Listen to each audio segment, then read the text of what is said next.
Don't let your kids watch it! Welcome everyone to the UndercoverBrony Reviews. The episode reviewed today will be Alicond, written by Kelly Lynn D'Angelo. So here we are with another guest, Jensen, aka Tattoos. Mm-hmm. Hello there. Yes, hello there. What we're doing is he's coming on for episodes 4 through 6, and then all three of us are going to come together for episodes 7 and 8. So that's going to be pretty cool. But I have to say, moving in episode 4, not a lot happens, but it's still very funny. Mm-hmm. If that makes any sense. It does. It's not a great episode. Not a lot I think is gained out of this episode, but there are some moments here and there. Mm-hmm. Rewatching the episode for this review, there were a couple moments where I'm like, oh, that's funnier than I remember it being. Mm-hmm. That was a good joke. Mm-hmm. So this episode itself starts off, and we have Sunny coming up and being like, hey, I need everyone to congregate here. I need to tell you guys something important, something that's going to change all of our lives. And it is, we got to stop eating junk food. And I'm like, okay, I agree. But at the same time, the way you're going about it, just like within the movie, is the exact opposite way you should be going along with it. And Zip even brings it up where it's like, well, the flip side of these cars have a giant French fry with a giant red slash over a French fry. Like, come on. Which is one of those funnier lines. I'm like, okay, that's funny. Yeah. Does the classic Sunny Star Scout thing of calling a whole press conference and then she announces, go vegan. Yeah. It's just like, But I mean, don't know about this one. Yeah. But I mean, she does have some good points, especially with the fact that, you know, since the Earth Ponies have this magic now, they're able to create new combinations of fruits and vegetables. They're able to grow their own food at a much faster rate. And they are able the basic thing is that she wants to have a community garden. Mm-hmm, and I, for one, think that's awesome.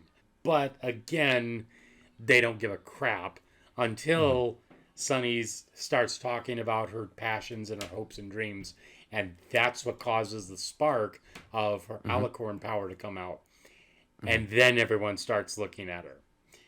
And I gotta say, this generation's background ponies are even stupider than G4. Yes, they are. It is both a little bit annoying and also very funny, just how intense they lean into the whole like cartoon trope of like the mob mentality NPC background characters. Mm-hmm. Like you said, they do it, I think, even harder in this one than they did in G4. For all in the good and the bad that might be. Mm-hmm. Like I said, kind of annoying, but also pretty funny. It's nice that they're at least very distinct, even if it is a little bit goofy. Mm-hmm. So I do have a list of a couple quotes that I saw, and I want to go through a couple of them. So the first one, right after the intro, the first line that comes out of Sunny's mouth is that she is over the Luna Moon about the fact that ponies are paying attention to her. And I'm like, cheeky nod, but I wonder if that's just corporate shilling or not. It's definitely weird. Like I saw that quote, and I just kind of like had to pause and sort of like roll it over a few times in my mind, and I couldn't quite make it out. I'm like, are they trying to be cute? Is this like a lore thing? Like, are they trying to tie themselves into G4? Is that just like the way that an eccentricity of this universe? I'm just like, I just draw a blank, and I'm like, okay, yeah, this whatever. It's really kind of weird.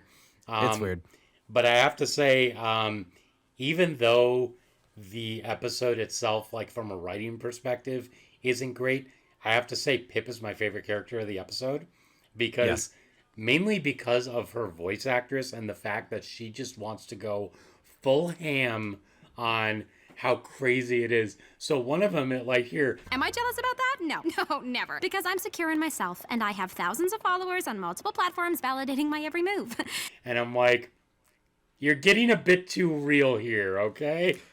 There's a couple moments that are a little bit too real. Not to maybe spoil a line later on that you might have even already also written down. But at the risk of skipping ahead here a tiny bit, when she's struggling a little bit in the episode, and she says she's talking about like, why can't I go viral? What is my skill set if not this? It's just like oof. Yeah, big oof. Yeah, I was like, okay, again, like there's, I am on the other side of the spectrum here. I think Pip is kind of, in my opinion, the worst of the characters that the main characters that we have in this episode kind of brings to light a lot of the things that I don't like about her. But there are some banger lines that she says in this that I'm like, okay, that was very funny. Like, good job, writers. And I will agree with you for the most part.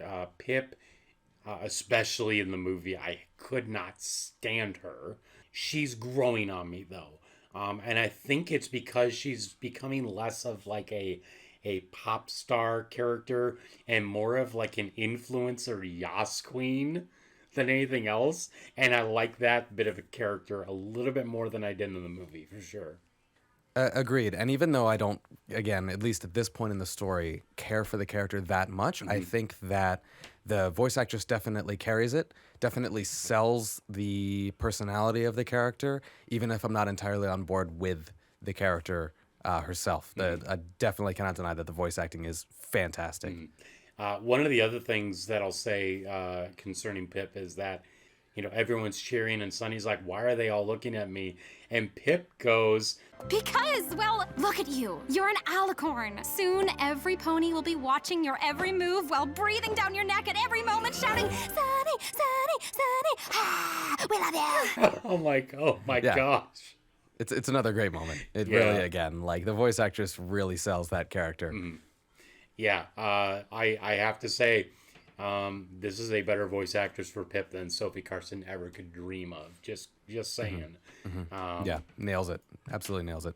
So, the basic gist is that Sunny wants to do all these things. No one pays attention to her when she's a regular Earth Pony, but everyone pays attention when she's an Alicorn.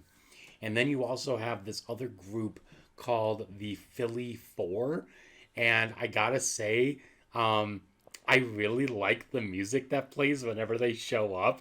It's kind of like a weird, like trap inspired piece, and it's really, really funny.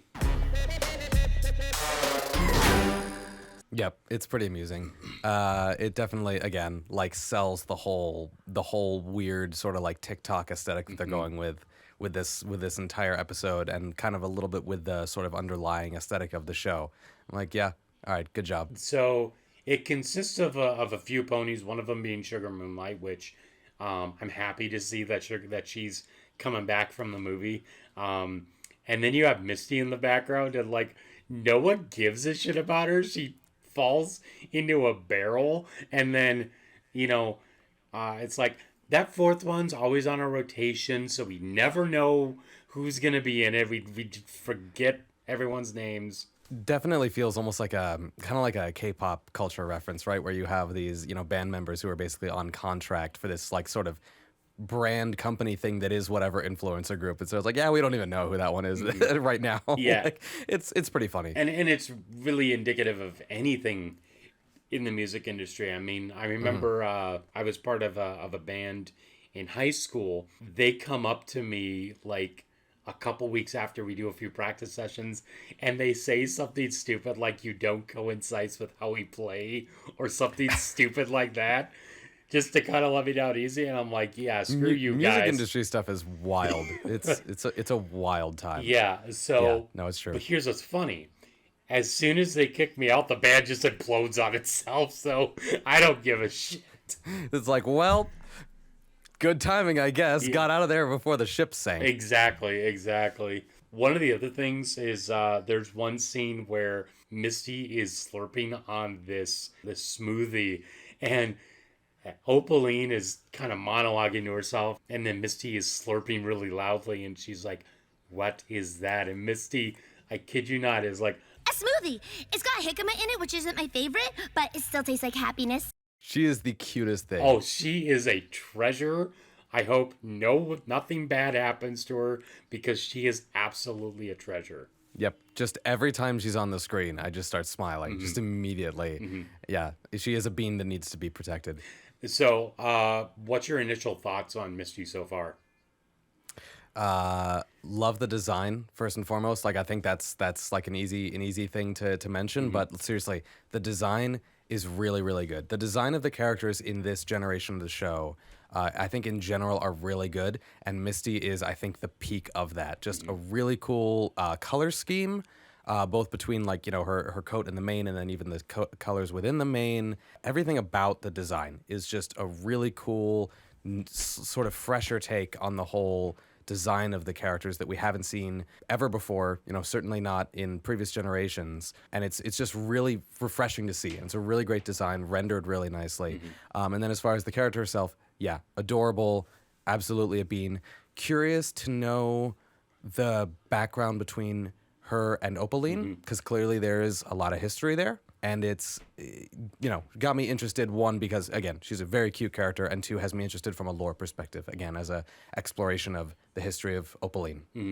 Well, I will say, and I know I've said this before, but one of my favorite aspects of Misty's character design is simply the hair, because it's a very unique design, but it's just so curly. I love it. I know. That's what I was saying with like the rendering. Like it just looks like oddly satisfying, like how nicely it's rendered, and it's kind of cool too because like seeing that level of like hair rendered. I was just watching like an animation breakdown today, so this is fresh on my mind that like back when like Monsters Inc. came out, many years ago, the idea of having like fur on these creatures throughout like an entire movie was like an insane concept from like a physics rendering standpoint and like just how difficult that is to make look good. And now here we are on, like mid-budget shows on, Netflix, and you're having what would have, 15 years ago when something like Monsters Inc. came out had been like insane.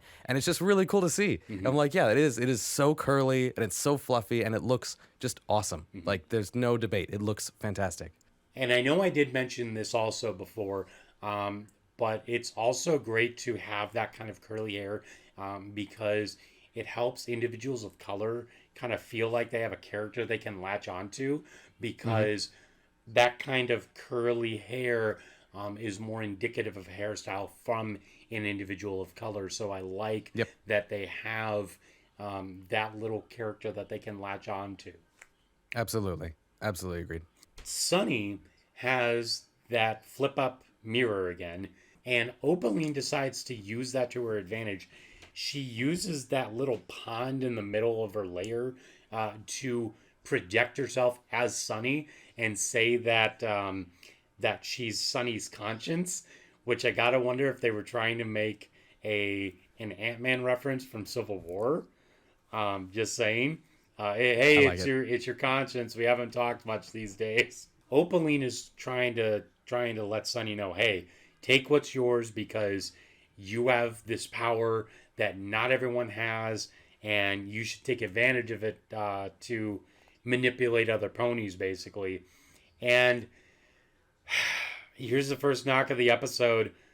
Why the hell is Sunny actually listening to this and thinking that it's herself talking to her?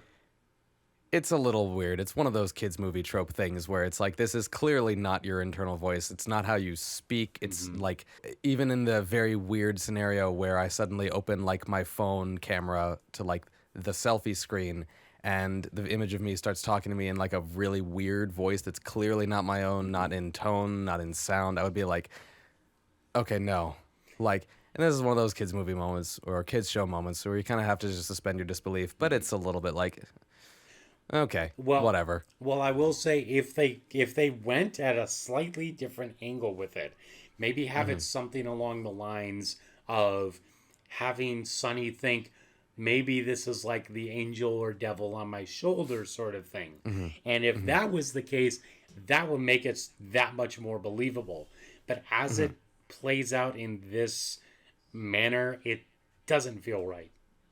It doesn't quite feel right. I will say there are a couple of mildly amusing moments. I do find it a little bit kind of funny how initially Sunny is a little bit off-put by it, but kind of warms up to the idea really quickly, which again, kind of suspend your disbelief about that. But ironically, I think Opaline ends up being the one who comes away from that a little bit more off-put because she, of course, is evil and can't fathom anyone not wanting to be evil and selfish. And so when she's like, all of your, wildest dreams will come true. And Sunny's like, even the community garden? And Opaline's like, that's your wildest dream? Okay, we'll work on that. Like, I think there's like another moment or maybe two kind of small ones in that brief interaction where Opaline's a little bit like, right, really? And I think it's kind of funny that in that weird situation where by all rights, Sunny should be the one who's way more off-put by this whole situation, given that she's completely unprepared for it, that Opaline's the one who comes away with more confusion. And that's kind of funny. Yeah, I will agree that was pretty hilarious. Going back a little bit, you have this little scene. Pip, she does like one of those really exaggerated huffs, and Hitch is like, you okay? And it's like, Don't mention it to Zip. But yes! None of my clip trots have been doing well. These super popular and adorable ponies, the Philly Four, have been totally slaying the game. My latest post only got 3 likes and 1 monkey. And I don't even know what a monkey means! I don't even know what the monkey means. Like this is another scene that like amuses me, even though I don't really care for Pip's character at this point. Is really funny. One, because like I don't even know what the monkey means, and then also just throwing in like the completely accurate description of what being shadow banned is into this kid's show is also just maybe slightly unintentional god tier humor. That we're just gonna like have all these jokes and all this fantasy universe that also has phones, whatever. But then we throw in an accurate description of what being shadow banned is. I'm like, okay, nice. Yeah. But I also like how she talks about how like the Philly Four got like 1,000 monkeys. What do those monkeys mean? Yeah, it's like getting weird react images or weird, reacts on your posts, and you're like, but what? Why? It's almost like when Facebook started introducing that care emoji. Oh, that's right. Or it's just like, or even going back further when it was just likes and now it's all these different reactions. Yeah. And they usually don't announce these things. They just kind of like introduce them as a trial thing. And it's just like, wait, what's going on? Yeah. Yeah. And it's kind of funny, talking about Facebook, because I remember when there wasn't that timeline view, and when it first started, I hated it. And now I don't even remember what it looked like before that. Same. Yep. Absolutely. Social media, you confuse me to no end. Hey, man, it's the metaverse now. Oh, my gosh. Zuckerberg keeps talking about the metaverse, but has he ever met a woman? That's one way to put it, I guess. I mean, that one, if he met a woman, I wonder how far that would fall into the category of, is he actually a robot or what? Exactly. But enough about being zucked. So one of the other things is that I love how Pip is like, hey, can I borrow Sparky for a little bit? I'm not going to totally just try to use him for fame. I'm going to take care of him, blah, blah, blah. And Hitch is like, yeah, I need a relaxing day to myself. He goes in to the Bright House, and I love what Izzy says here, because Zip's just like, what's gotten into you? Yeah, you seem so chill. I gotta say, the voice acting in this show is fantastic. Oh, yeah. It is excellent. Again, the voice actress for Izzy is growing on me now. Still not quite up to the point of Kimiko Glenn, but it's getting there.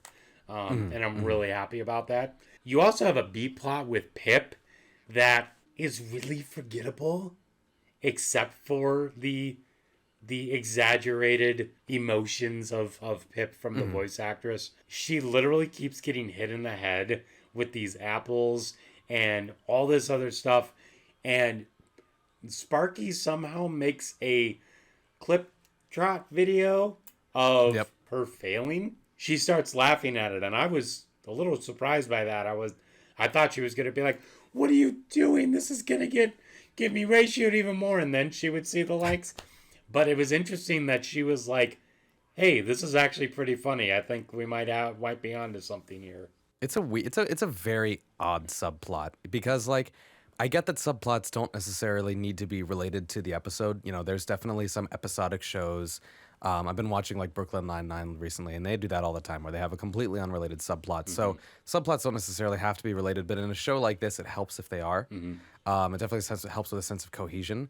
We have the subplot that's it feels completely unrelated to it. And then at the end, they kind of try to shoehorn this moral in, which is a good moral. Like, it really is, have the humility to be able to laugh at yourself, especially in an online context. But it's like, wait, really? Is that what they were trying to teach us here the entire time? It kind of doesn't make sense to me. And it kind of is why I don't really like Pip, at least right now with where we are with the show so far. Because it's this whole thing of her constantly trying to seek out virality and instead kind of like learning these wholesome like things along the way. When in reality, I feel like, at least to me, the lesson should be don't seek out virality for personal validation, and they, at least so far, have never really gotten to that point. And I'm like, I almost feel like they're afraid to have a nuanced message like that be in a show like this. And it's like, well, you absolutely can. That's what G4 taught us. You can have nuanced, messages in kids shows. And it feels a little bit weird that this one kind of keeps going with this and never paints this whole idea of desperately seeking virality as a bad thing, which I think it is. Like, you can definitely seek an audience and all that, but it's, yeah. And I really think that they do need to have an episode like that talks not just about chasing virality as an issue, but also social media as a whole as an issue.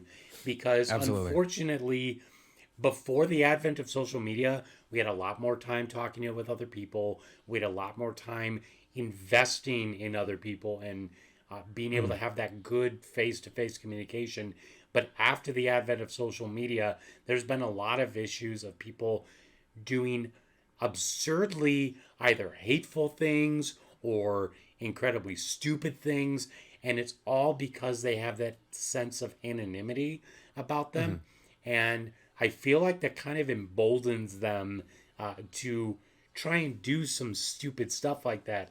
And I feel like social media has been like one of the big catalysts in causing that to happen. And it would be nice to see an episode like that in this show too, because they've laid the sort of lore groundwork for it, right? Where we have this fantasy world where we also have, normalized usage of cell phones and things like that. And we have this character who's literally all about social media and trying to get following on it, or already has one, but trying to maintain a following, whatever. That's, I personally don't like that aesthetic. I think it feels a little pandery, like we're trying to make it kind of feel relevant, whatever, but I can kind of live with it. But I'm like, well, if we're going to do this thing where we have social media in this kids show, well, then why don't we use that? Why don't we talk about some of the very valuable lessons that can be learned about social media and virality and having a following that probably a lot of kids could really, really like benefit from learning in a medium that they will understand, right? You can reframe certain adult conversations as very innocent ones and still have those morals make sense. And it's like, I hope we see that. Because like I said, I think that would be valuable, and it would be great for a show like this to do that again, since they already have that framework in the show to do it with. Absolutely. So moving on forward with the episode, Sunny gets to a point where she thinks that no one actually cares about her unless she's an alicorn. She runs into the Bright House. Zip and Izzy are just like, hey, we got something to show you. It's like, do you have something to show me, or do you have something to show the alicorn? And so Sunny goes up and she's just like, I feel like my whole life is a lie, that no one actually gives a damn about me unless I'm this alicorn. And I have to say, I love the way that Izzy portrays it. Being an alicorn doesn't make you different. It makes you the same. It does? You're every pony all in one. Like Zip's spy gear. Or one of those pens you push that has every color. But as an earth pony or an alicorn, you've inspired all of us to be better ponies. That's your true power. She talks about how Sunny's alicorn form is almost like one of those pens you push that has every color in it. And I have to say, that is a beautiful reference, number one. But number two, I like that she brought that up because that was like one of my favorite pens to use as a kid. It's really great. And I'm glad that her friends are able to have this go through in a much more mature light because they're not doing something generic as in like, oh, you're special just the way you are, or something like that, and that magically makes you better. They're trying to give it some nuance, and I'm happy that they're at least trying to do that. Agreed. And I really like this moment in the show as well because it's nice to see some kind of more extreme emotion represented on screen with this show. Like when Sunny comes in, like you're mentioning, and she says, do you want to talk to me or do you want to talk to the alicorn? Like, we've all had those moments where we are upset at something and then our friends try to say something completely normal to us and we just kind of snap at them, right? Because we're not upset at them, but it is just a part of friendship where you're going to have times where your friend is going to be upset at something and just snap at you, but they, her friends don't snap back at her. They go and see how she's, what's going on with her. And that's a great thing to show on screen, is one, that intense emotion, and that it's like, sometimes that will happen where you're just going to snap at people.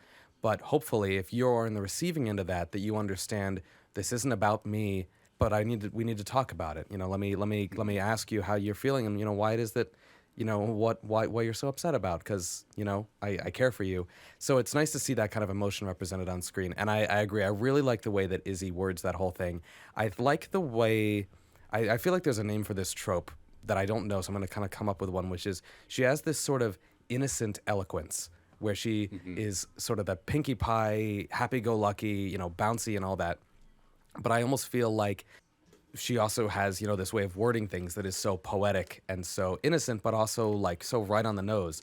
Like with the, you said the pens that has all the different colors in it. I'm like, that's such a beautiful little metaphor. And I love that trope of character writing. And I like that they're doing it here with Izzy, where again, she can kind of just come out with these things that are really eloquent in a very childlike kind of way. Great character moment, great character building, all of that. I think it makes this kind of largely underwhelming episode worth it. Just like this moment, hearing that little monologue from Izzy and seeing the friendships between these characters. Like I said, I think that's the payoff for this episode, and I think it makes it worth it. Yeah, and of course it ends with a laugh. I carry the limitless knowledge of my unicorn ancestors. Shh, Auntie Buttons, not now. Like, oh my gosh. It's a funny moment. It's like, and we're back to like sort of schizophrenia jokes, but it's Izzy, so it's it's Izzy, so it's fine. Then you find out that what Zip and Izzy were trying to show Sunny is that they made the community garden for her outside of the Bright House, and I have to say, number one, that's very sweet, but number two, I'm glad that they heard what Sunny was trying to say originally all along and used that knowledge to make it happen. And I think that right there is really good, because you realize that these friends are not only listening to each other, but putting what they're hearing into action. And I really, really like that. Yep, absolutely. Again, a really nice sort of collective character development moment, seeing the friendships and all of that. It's not exactly, I think, super, not unpredictable, but it's not like any kind of twist that we couldn't see coming, but it is really nice. It's still really nice to see, and it's a nice way of capping off the episode and kind of having a payoff for the whole community garden thing, which, not to jump ahead, but, does kind of get used a little bit in the future episodes. So it's a nice way of setting up something it's a nice way of paying off this plot point of the episode while also setting up a plot point that is going to be used a little bit in future episodes as well. So that was Alicond, and overall, it's better than I thought it was going to be because it has some good moments, but overall, the package is rough. That's true. Yeah, definitely one of the weaker episodes that we've had so far. A couple of payoff moments here and there, a couple of laughs, certainly, but the subplot feels very weird. The moral of that one feels very shoehorned in. And then the main plot is, again, fine. The payoff kind of just makes it worth it, but, like I said, one of the weaker episodes we've had so far. As far as a rating, I'd probably go for... I was originally going to say something like a 6.5, but I'm going to bring that up a half point to a 7. Specifically because of those more wholesome and mature moments. But outside of that, there's not really much that I can say that was great about the episode. So my rating system generally skews a little bit lower because for me, kind of right in the middle of average is a 5. And then like an excellent episode is somewhere around a 7 to an 8. And then like my favorite episode ever is, like 10. So with that in mind, I'm putting it at a 4, which sounds bad for sort of most rating systems that kind of like yours kind of hang around between like the 5 to 8 range. But for me, that's just basically it's a little bit below average. Okay. There are some decent moments in there that make it worth it. Again, some of the moments with Pip, the payoff at the end. But for the most part, like you said, the package is really rough, and I think that there's just a lot of fluff in this episode that kind of feels like a waste of time. So for me, not awful. You know, we're not down at like a 1 or a 2, which would be awful for me, but a little bit below average. So for me, a 4 out of 10. I'd say probably if we were thinking about something that was a 1 or 2, that would probably be Make Your Mark Chapter 1, just saying. I was going to say, yeah, Make Your Mark Chapter 1 is like a solid 1. Like I tried to watch it to get caught up so we could do these reviews because I wanted to watch the show and all that, right? And I couldn't finish it. Yeah. I had nothing else to do. I was actually giving blood that day, giving platelets, which is like a 2-hour procedure. And I was sitting there and I'm like, oh, I've got 2 hours to kill. Let me watch Make Your Mark. And I couldn't. I got 40 minutes through it and was like, there's better ways to spend my time. Yep. Even when I had nothing else to do in the day, I'm just like, man, this is bumming me out. I saw it once, and that is simply because I had to do a review of it. Because you had to. If I didn't have to, I would have been like, screw this bullshit. Just saying. Yep, pretty much. Understandable. Yeah. Well, I'm glad the show has at least gotten marginally better than that. Yes. Yeah, we haven't. This episode has not yet descended us back down to the level of Make Your Mark Chapter 1, and that in itself was a success. Until next time, that's it from me, John. And that's it from me, Status. And we will talk to you guys later. Peace out, Dragon.